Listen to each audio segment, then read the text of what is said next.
Clean air. Yeah. To go. Ho, ho. Natural gas is gas to go. Natural gas is gas to go.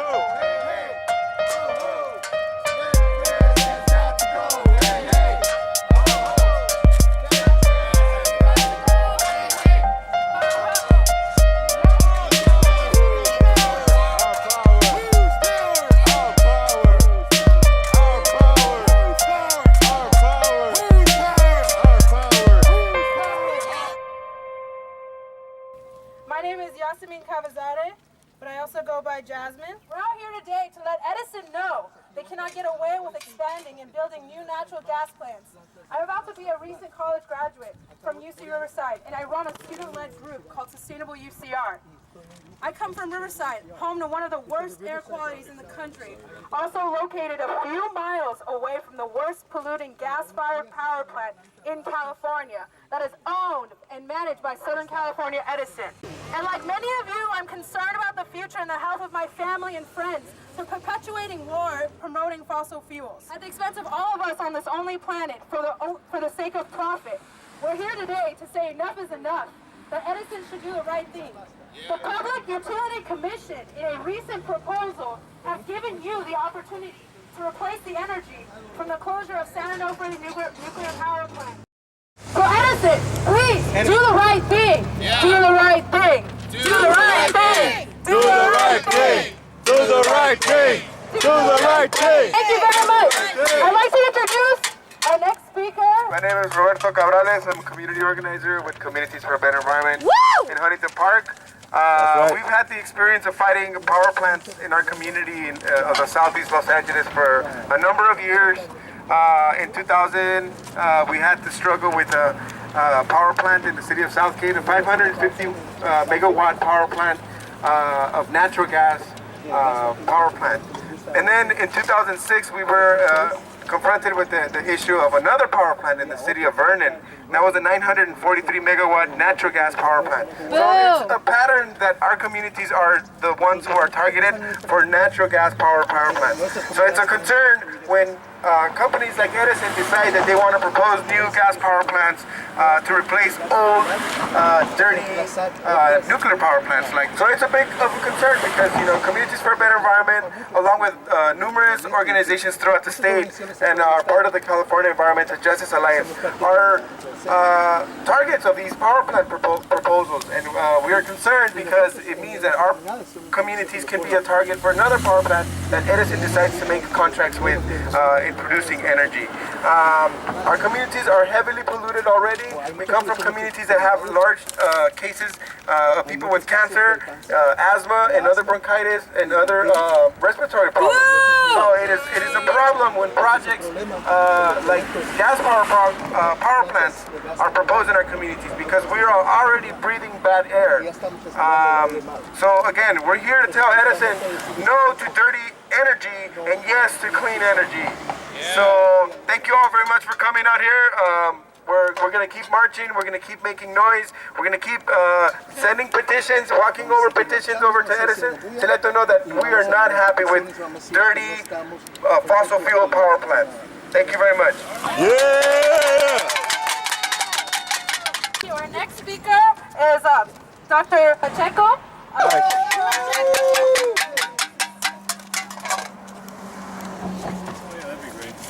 Okay. First of all, thank you all for coming out. Thank you for inviting me to this important event. I'm really here as a family physician. I've been practicing in downtown Los Angeles now for over 25 years. Unfortunately, I've seen the effects of pollution that's been occurring in our communities and our families now for a long, long time. And the reason I'm here today is because the issues that we're talking about, in Spanish we say, somos pocos, pero somos muchos.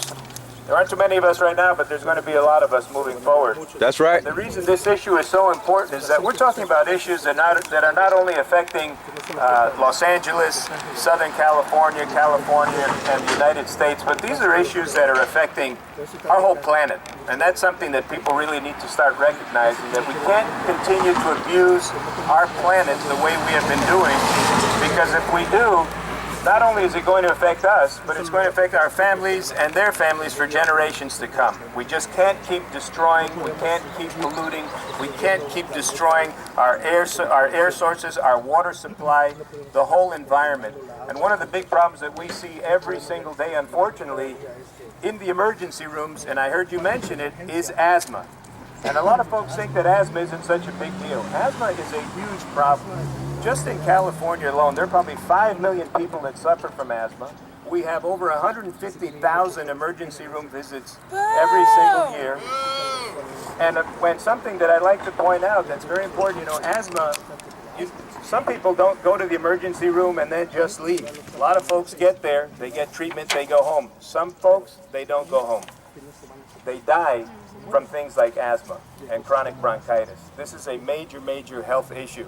I had the reason that I'm passionate about the whole respiratory issue and the pollution issue is that unfortunately I had the experience many, many years ago as a young physician to have a patient who came in, a teenage girl from here, from Los Angeles, came in the middle of the night in status asthmaticus, which is a severe asthma attack. We had to intubate her, put the tube down her throat, put her on the breathing machine, tried to do everything we can to help her breathe. She didn't make it. We could not save her. She died in our hands. To have a teenage girl die in your hands for something like asthma, which in many cases could have been preventable, but because of the poor quality of our air, this poor girl had her whole life ahead of her. Her family is devastated for the rest of their lives. These are the types of issues that we're talking about. There's also a huge economic burden that is caused by asthma. How many folks here want to take a guess? And even out there in those cars, how much do you think we spend on asthma a year in the United States? $1 billion? $2 billion? $5 billion? $3 billion. It's $50 billion. Damn. $50 billion a year just on asthma. And that doesn't include lost days of productivity. Can you imagine if we could cut that in half by having a cleaner environment for ourselves and for our families? That would be $25 billion that we could save, that we could put into other programs, in education, in community outreach, and things that are going to improve our lives on a daily basis for ourselves, for our families, and for our communities. So these are real numbers, these are real figures, this is a real issue. We have other solutions. We have renewable energy solutions. We don't need fracking.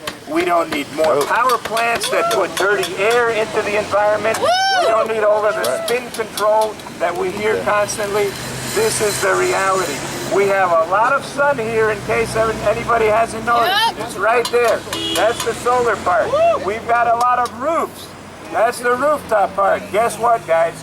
Rooftop solar makes sense. Rooftop solar is clean, it's renewable, and it's going to help improve our lives. Thank you very much. Thank you for all the speakers who dedicated their time and effort to be out here today. We're going to continue with our marching. Up, up with solar. Down, down with natural gas. Up, up with solar. Down, down with natural gas. Up, up with solar. Down, down with natural gas.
No peace.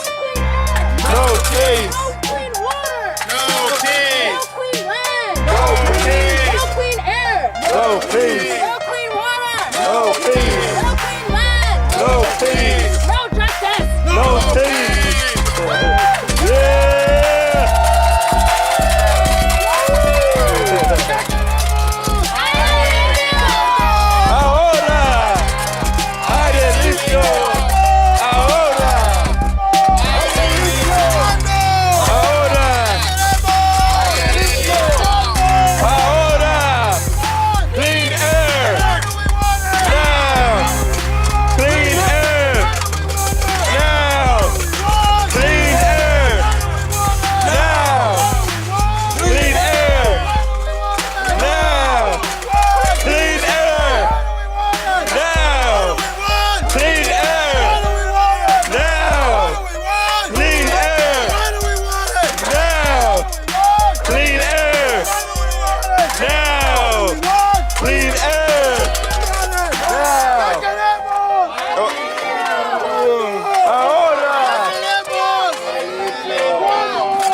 limpio.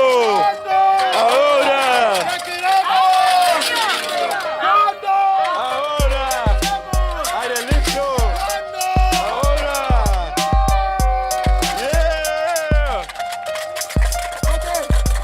We're gonna wrap up, y'all. Rack up the Thank you all for coming. Gracias a todos por estar aquí hoy. Today we sent Edison a message. Hoy le mandamos un mensaje a Edison. Today we sent Edison a message. You don't mess with our clean air. Hell no! Hell no. Que no se metan con nuestro aire limpio. And so, this isn't the first or the last time they're going to see us. Esta no es la primera vez ni la última que van a escuchar de nosotros. Entonces vamos a regresar otra vez, tal vez en un mes, tal vez en 2 meses, pero vamos a estar aquí seguido hasta que hagan lo que es justo. That's right. That's right. We're gonna keep coming back till they do the right thing. It's gonna be a month from now, 2 months from now, and for many years to come. So, just to let them know that we're gonna be back. We let them know. Vamos a mover.